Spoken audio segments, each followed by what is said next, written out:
అందరికీ నమస్కారం అండి. వెల్కమ్ టు మై ఛానల్ జై గురుదత్త ఎస్విఎస్. ఈరోజు లింగ పురాణంలో దారువనంలో మునులు శివుణ్ణి ఏ విధంగా ఆరాధించారో విందాం.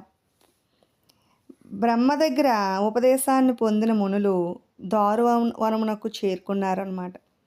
అక్కడ నలుచదరంగా ఉన్న ప్రదేశాల్లోనూ గుహల్లోనూ ఇసుక తిన్నెల మీద దర్భాసనంపై శివలింగాన్ని ఉంచి శివుణ్ణి ఆరాధించడం ప్రారంభించారు. ఈ విధంగా ఒక సంవత్సర కాలం గడిచింది. వసంతకాలం రానే వచ్చిందన్నమాట. మునులను అనుగ్రహించటానికై ఆ పరమేశ్వరుడు ఒంటి నిండా విభూది పూసుకుని నగ్నస్వరూపుడై ప్రత్యక్షమయ్యాడు. పరమేశ్వరుడు చేతిలో కొరవు పట్టుకుని ఎర్రటి కళ్ళతో భయంకరంగా నవ్వుతూ నాట్యం చేస్తూ శృంగార చేష్టలు చేస్తూ అరుస్తూ మునుల ఆశ్రయం దగ్గర తిరుగుతున్నాడు. అంటే పరమేశ్వరుడు ఏం చేశాడు ఇక్కడ? గట్టిగా భయంకరంగా నవ్వుతున్నాడు అనమాట. అలాగే నాట్యం కూడా చేస్తూ మునులు ఉండే ఆశ్రమం దగ్గర తిరుగుతున్నాడు.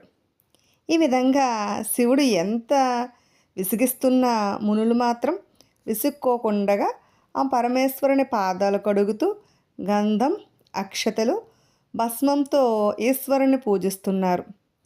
భార్యాపుత్రులతో పరమేశ్వరుని ప్రార్థించారు. నీ నిజస్వరూపాన్ని చూపించమని ప్రార్థించారు. అప్పుడు ఆ ఈశ్వరుడు సంతోషించిన వాడై వారందరికీ దివ్య దృష్టిని ప్రసాదించాడు. మునులందరూ సంతోషించి మహేశ్వరుణ్ణి స్తుతించారన్నమాట. ఇప్పుడు పాశుపత వ్రతాన్ని ఏ విధంగా చేయాలో విందాం. మునుల ప్రార్థనలకు ఆ పరమేశ్వరుడు సంతోషించిన వాడే పాశుపత వ్రతాన్ని ఉపదేశించాడన్నమాట. యతి కంటే ఉత్తమమైన వాడు మరొకడు లేడు. ఆ యతీశ్వరుడు చిన్న పిల్లవాడైనా దిగంబరుడైనా పిచ్చివాడైనా ఏమాత్రం నిందించకూడదు. ఆ యతీశ్వరుడు నిరంతరం నాయందే భక్తి కలిగి ఉంటాడు కనుక నేనే ఆ యతీశ్వరుడని మీరు గ్రహించాలి అని ఆ పరమేశ్వరుడు చెప్తున్నాడనమాట మునులతో. భస్మాన్ని ధరించిన వారు, విరజాదీక్షను స్వీకరించిన వారు, ఇంద్రియ నిగ్రహం కలవారు, నిరంతరము నన్నే ధ్యానించేవారు మరణానంతరం జన్మరాహిత్యాన్ని పొందుతారు. ఇక్కడ ఏం చెప్తున్నాడు పరమేశ్వరుడు?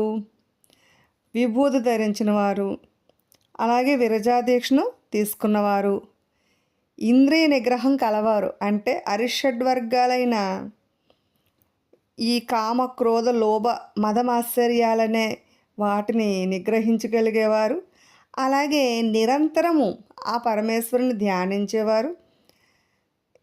ఏం జరుగుతుంది అలా చేయడం వల్ల? మరణానంతరము జన్మరాహిత్యాన్ని పొందుతారు. అంటే మరణం తర్వాత ఇంక మళ్ళీ ఈ జనన మరణ చక్రంలో వాళ్ళు పడరు అన్నమాట. ఇంకా జనమంటూ లేకుండా ఉంటుందని దీని యొక్క అర్థం. భస్మ వ్రతులను నిందించకూడదు, ఎప్పుడు నిరాకరించకూడదు, పరిహరించకూడదు. అంటే వెటకారంగా మాట్లాడడం కానీ, వాళ్ళు దూషించడం కానీ, తిట్టడం కానీ చేయకూడదన్నమాట. అప్రియులు మాట్లాడకూడదు, అంటే వారి గురించి చెడ్డగా చెప్పకూడదు. యతీశ్వరులను నిందిస్తే పరమేశ్వరుని నిందించినట్లే అవుతుంది. వీరిని పూజిస్తే పరమేశ్వరుని పూజించినట్లు అవుతుందని చెప్తున్నాడనమాట ఈశ్వరుడు. ప్రతి యుగములోనూ విభూతిని పూసుకుని నేను విహరిస్తూ ఉంటాను. ఈ వ్రతాన్ని మీరు కూడా ఆచరించి సంసార క్లేశాలను పోగొట్టుకోండి అని ఆ పరమేశ్వరుడు ఉపదేశించాడు. అంటే సంసారంలో వచ్చే కష్టాల నుండి బయటపడమని చెప్పాడనమాట ఆ ఈశ్వరుడు. ఇప్పుడు దదీచి క్షుప సంవాదాన్ని విందాం. బ్రహ్మదేవుని కుమారుడైన క్షుపుడు రాజ్య పరిపాలన చేస్తున్న సమయంలో దదీచి అనే మహర్షితో స్నేహం ఏర్పడింది. బ్రహ్మదేవుని కుమారుడైన క్షుపుడు ఎవరితో స్నేహాన్ని చేశాడు? దధీచి మహర్షితో స్నేహాన్ని చేశాడు. ఒక రోజున దధీచి క్షుపుడు మాట్లాడుకుంటూ ఉండగా రాజు గొప్పవాడా బ్రాహ్మణుడు గొప్పవాడా అనే వివాదం వారిద్దరి మధ్యన వచ్చిందనమాట. రాజు విష్ణు అంశతోనూ అష్టదిక్పాలకుల అంశతోనూ జన్మిస్తాడు. అందువల్ల బ్రాహ్మణులు రాజును పూజించాలి అని క్షుపుడు అన్నాడు. దధీచికి కోపం వచ్చింది. ఆత్మగౌరవాన్ని కాపాడుకోవాలనే ఆకాంక్ష బాగా పెరిగింది. కోరిక కలిగిందనమాట. ఆత్మగౌరవాన్ని మనం కాపాడుకోవాలి అని. దాంతో క్షుపుని పాదంతో ఒక్క తన్ను తన్నాడు, ఒక్క తోపున. అప్పుడు వజ్రాయుధంతో దధీచిని కొట్టాడు. దధీచి క్రింద పడి శుక్రాచార్యుని తలుచుకున్నాడనమాట. దధీచి శరీరము 2 ముక్కలై ఉంది. శుక్రాచార్యుడు ఆ 2 ముక్కల్ని దగ్గరగా చేర్చి మృత సంజీవుని విద్యచే ప్రాణాన్ని పోశాడు. ఆ విధంగా బ్రతికిన దధీచిని దగ్గరకు చేర్చుకుని, నాయనా, ఉమాపతిని ఆరాధించి శాపానుగ్రహాన్ని పొంది మృత్యువును జయించు అంటే ఇప్పుడు చెప్తున్నాడు అనమాట. ఏమని? ఆ ఈశ్వరుని ఆరాధించు, శాపాన్ని శాపం నుంచి నువ్వు రక్షించుకో, అలాగే చావు నుండి కూడా నువ్వు బయటపడవచ్చు అని చెప్తున్నాడు. మహేశ్వరుడే నాకు ఈ మృత సంజీవిని విద్యను ఉపదేశించాడు. నేను మృత్యువును జయించాను. నీకు మృత సంజీవిని మంత్రాన్ని ఉపదేశిస్తాను అని చెప్తున్నాడు. శుక్రాచార్యుల వారు చెప్పారనమాట. త్రయంబకం యజామహే సుగంధిం పుష్టివర్ధనం ఉరివారుకుమి బంధనాత్ మృత్యోరుక్ష్మీయమామృతాత్ అనే ఈ మంత్రాన్ని శివుని సన్నిధిలో అభిమంత్రించి పుతకాన్ని త్రాగుచు మంత్రాన్ని జపించినట్లయితే అపమృత్యు భయం ఉండదు అని శుక్రాచార్యుల వారు చెప్పారన్నమాట. ఈ మహామంత్రాన్ని శుక్రాచార్యుని నుండి స్వీకరించి దధీచి శక్తిని సంపాదించుకుని క్షుపునిపైకి యుద్ధానికి వెళ్ళాడు. క్షుపుడు వజ్రాయుధాన్ని ప్రయోగించాడు. అది దధీచిని ఏమీ చేయలేకపోయింది. ఎందుకంటే దధీచి మహేశ్వరుని యొక్క శక్తిని సంపాదించాడని తెలుసుకుని క్షుపుడు మళ్ళీ తిరిగి ఏం చేశాడు? నారాయణ్ణి స్తుతించాడు. క్షుపుడు విష్ణుమూర్తిని ఎలా స్తుతించాడో విందాం. క్షుపుని భక్తికి మెచ్చుకుని నారాయణుడు ప్రత్యక్షమయ్యాడు. నీకేమి కావాలి? ఇస్తాను, కోరుకో అన్నాడు. అప్పుడు క్షుపుడు, శ్రీహరి పరమాత్మ, దధీచికి నాకు పూర్వం మంచి స్నేహం ఉండేది. శివారాధన తత్పరుడైన మంచి శక్తిని సంపాదించుకున్నాడు. ఆ గర్వంతో నన్ను ఎడమకాలుతో సభలో తన్నాడు. నన్ను చాలా అవమానంగా చూశాడు. ఏ విధంగానైనా దధీచిని ఓడించాలి, నాకు మంచి చెయ్యి అంటే హితాన్ని చేకూర్చు అని వేడుకున్నాడనమాట. అప్పుడు విష్ణుమూర్తి ఇలా అంటున్నాడు, రాజేంద్ర, శివభక్తులైన వారికి ఏ విధమైన భయం ఉండదు. శివభక్తులు నీచులైన నిర్భయంగా ఉండగలుగుతారు. అలాంటప్పుడు దధీచి గూర్చి వేరుగా చెప్పాలా? దధీచి శాపం వల్ల నాకు దక్షయజ్ఞంలో మూర్ఛ వచ్చి తిరిగి పునర్జీవితునయ్యాను. ఆ సంగతి నీకు తెలుసు కదా. ఈ విషయంలో నీకు విజయం లభించడం చాలా కష్టం అని చెప్పాడనమాట. అయినా నేను సాధ్యమైనంత వరకు ప్రయత్నిస్తాను అని చెప్పి శ్రీమన్నారాయణుడు దధీచి దగ్గరికి రుద్రబ్రాహ్మణ వేషాన్ని ధరించి వెళ్ళాడు. వెళ్ళిన నారాయణుడు ఏం చేశాడంటే, నాకు ఒక వరాన్ని ప్రసాదించు అని రుద్రబ్రాహ్మణ వేషంలో ఉన్న నారాయణుడు దధీచిని అడిగాడు. దధీచి నారాయణ స్వరూపాన్ని గ్రహించి, పరమాత్మ, నువ్వు ఏ రూపంలో ఉన్నా నేను గుర్తించగలను. క్షుపుడు నిన్ను ఆరాధించి పంపించాడని నాకు తెలుసు. శివభక్తి వల్ల నాకు దేనివల్ల భయం లేదు అని దధీచి ధైర్యంగా చెప్పాడు.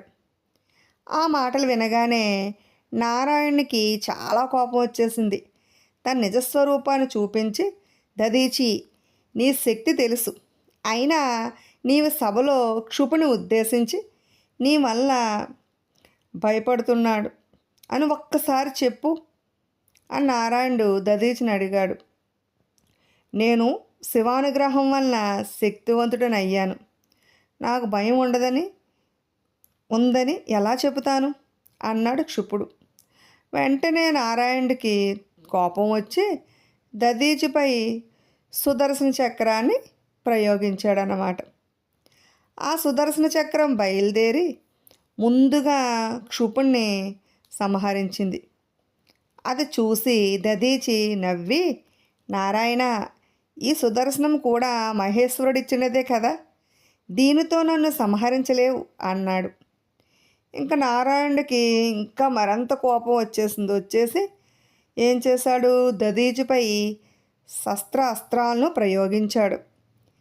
దేవతలందరూ నారాయణుడికి సహాయంగా వచ్చారు. వారు అస్త్రాలను ప్రయోగించారు.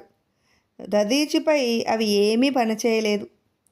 ఇంద్రాది దేవతలందరూ భయపడి పారిపోయారు.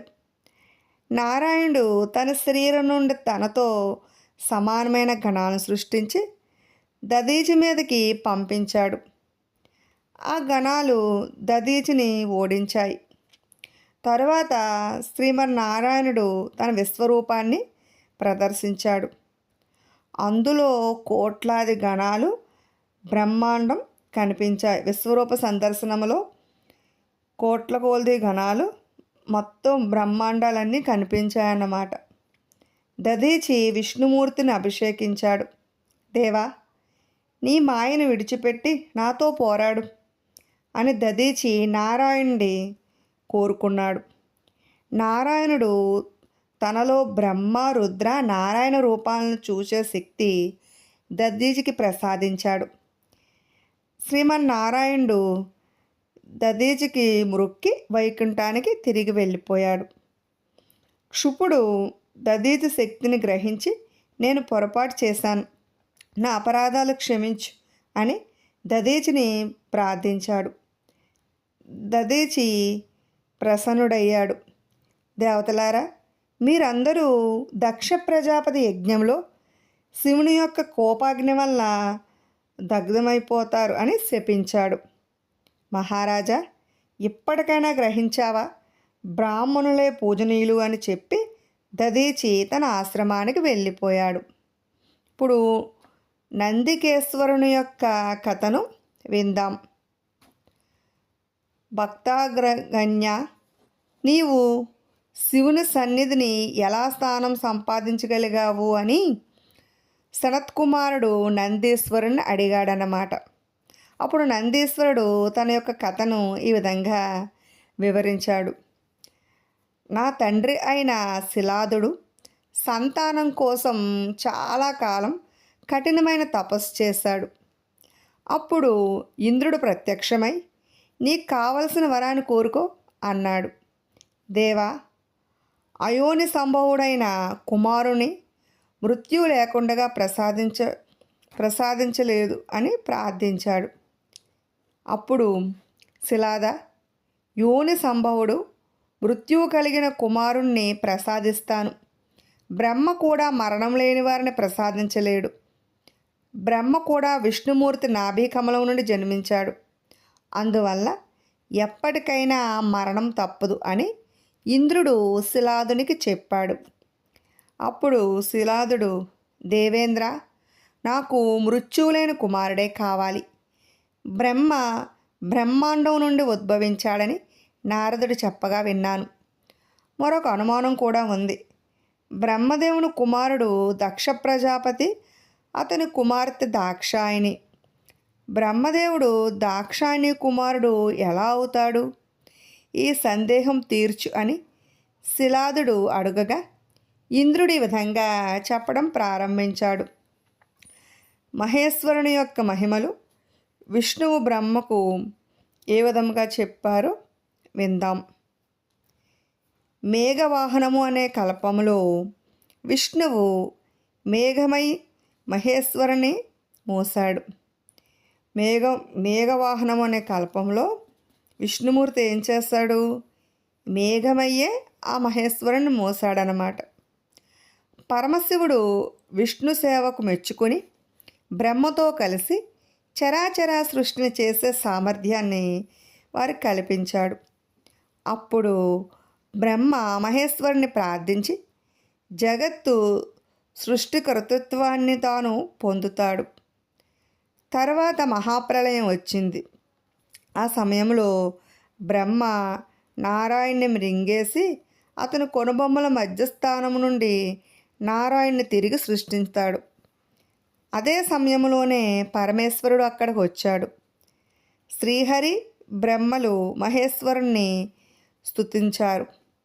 మహేశ్వరుడు అంతర్ధానమయ్యాడు.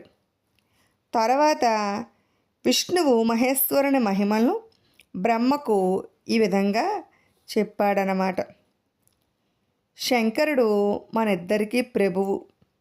మహేశ్వరుని వామాంగము నుండి నేను ఉద్భవించాను. అందువల్ల నన్ను ఋషీశ్వరులు ప్రకృతి అని పిలుస్తారు. నీవు దక్షిణాంగము నుండి ఉద్భవించడం వల్ల అవ్యక్త పురుషుడు అని పిలుస్తారని చెప్పి సృష్టి చేయడం ప్రారంభించాడు. అప్పుడు నారాయణుడు వరాహమై సముద్రము నుండి భూమిని ఉద్ధరించాడు. బ్రహ్మ చరాచర సృష్టి చేయటం మొదలుపెట్టాడు. బ్రహ్మదేవుడు దేవీపుత్రుడు ఏ విధంగా అయ్యాడో విందాం. ఇంద్రుడు ఈ విధంగా చెప్పడం ప్రారంభించాడు.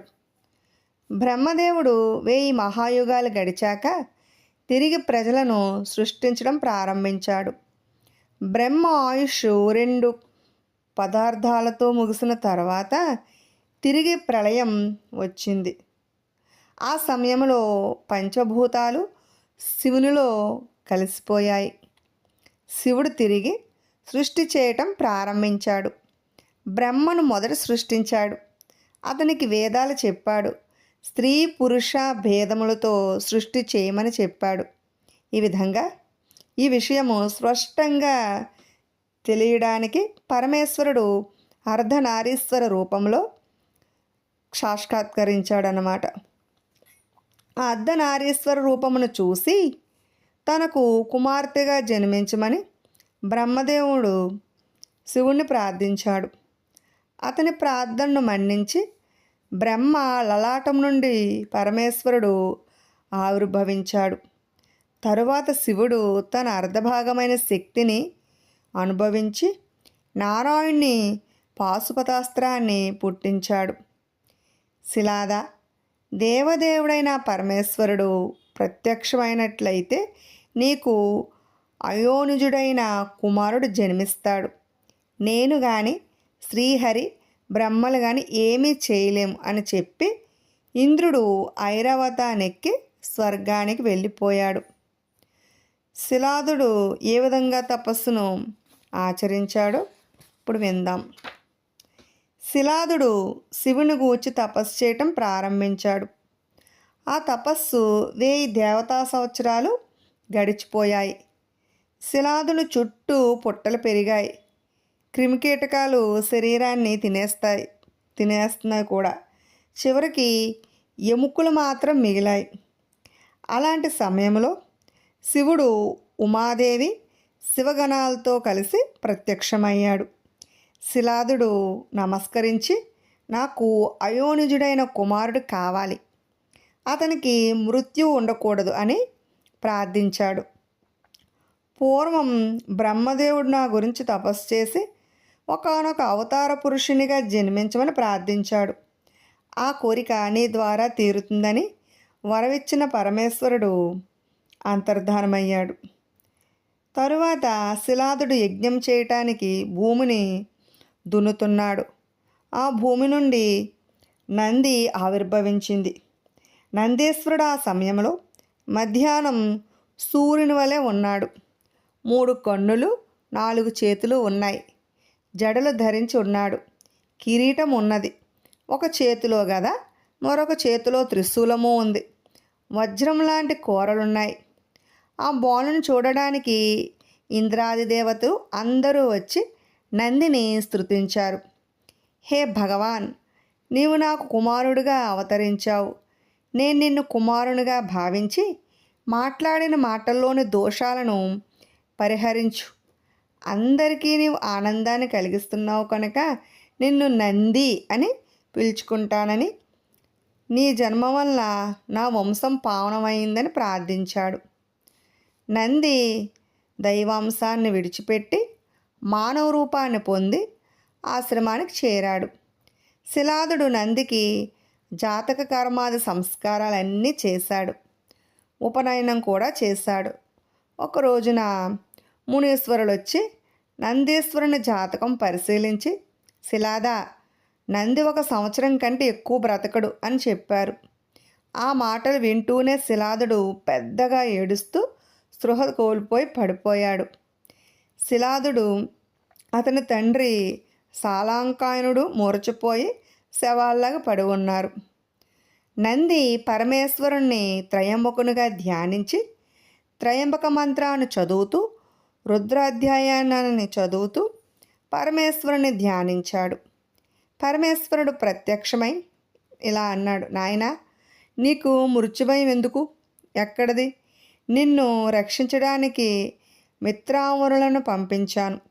నీవు భూలోకంలో ఉండకూడదు. ఇక్కడ సుఖదుఖాలు అనుభవించక తప్పదు. అందువల్ల నువ్వు శివలోకానికి రా. అక్కడ జన్మ మృత్యు జరాభయములు ఉండవు. అంటే పుట్టుకలు చావు అనేది అక్కడ ఉండదన్నమాట. నీవు 2వ శివుని వలె పూజించబడతావని చెప్పి పరమేశ్వరుడు తన మెడలోని పద్మమాలికను నంది మెడలో వేశాడు. వెంటనే నందీశ్వరునికి దివ్య రూపం వచ్చింది. పరమేశ్వరుడు ఇంకా ఏం కావాలి అని అడుగుతూ తన జడలోని నీటిని తీసుకుని ఇక్కడ ఒక నదిగా ప్రవహించు అంటూ క్రిందికి విడిచిపెట్టాడు. ఆ నదిని జటోదకమని పిలుస్తారు. ఈ బిడ్డ నీ కుమారుడని పార్వతికి చెప్పాడు. పార్వతీదేవి నందిని దగ్గరికి తీసుకుని ప్రేమతో లాలించింది. ఆమె చేతుల నుండి 3 ధారలు కారి అవి నదిగా ప్రవహించింది. ఆ నది పేరు త్రిస్తోత్ర. ఆ నదిని చూసి నంది గట్టిగా అరిచాడు. అప్పటి నుంచి నందిని వృషధ్వని అని పిలుస్తారు. తర్వాత పరమేశ్వరుడు నవరత్న ఖచ్చితమైన కిరీటాన్ని నంది తలపైన ఉంచాడు. స్వర్గోదకంతో అభిషేకం చేశాడు. ఆ నీరు ఒక నదిగా ఏర్పడింది. దాని పేరు జాంబూ నది. ఈ 5 నదులకి పంచనదం అని పేరు. ఈ నదులు జపేశ్వరుని దగ్గర వెలిశాయి. రేపటి భాగంలో నందీశ్వరునికి గణాధిపత్యం ఏ విధంగా లభించిందో విందాం. విన్నారు కదండి. ఇటువంటి మరెన్నో కథలను వినాలనుకుంటే, లింగ పురాణ కథలను వినాలనుకుంటే మా ఛానల్ని సబ్స్క్రైబ్ చేసుకోండి. ప్రక్కనే ఉన్న బెల్ ఐకాన్ క్లిక్ చేయండి. అలాగే లైక్ చేయండి, షేర్ చేయండి, కామెంట్ కూడా చేయండి. Thanks for watching.